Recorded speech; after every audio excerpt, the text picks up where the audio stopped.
Now let's discuss manual decompilation. Decompiling an APK or Android application package can be done manually using a few steps.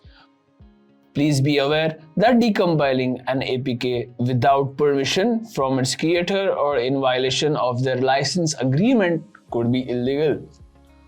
The Android APK can be downloaded from GitHub through the link below. Drag the Android APK file from the download folder to the desktop. Please create a folder on your desktop computer and move the APK file in there. Now rename the APK file to Android APK to android.zip. You can extract the files from the zip containing the application's package. Right click on the zip file and then click on extract all. Next click on extract. Now open the extracted file.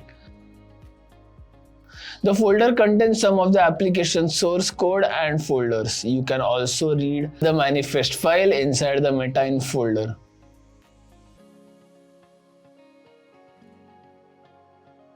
Please be aware that decompiling an APK without receiving permission from the creator could be illegal or may violate their license agreement. Note that this information is only for educational purposes and be sure to act ethically at all times. Also, because app developers use obfuscation techniques, the decompiled source code could differ from the original code.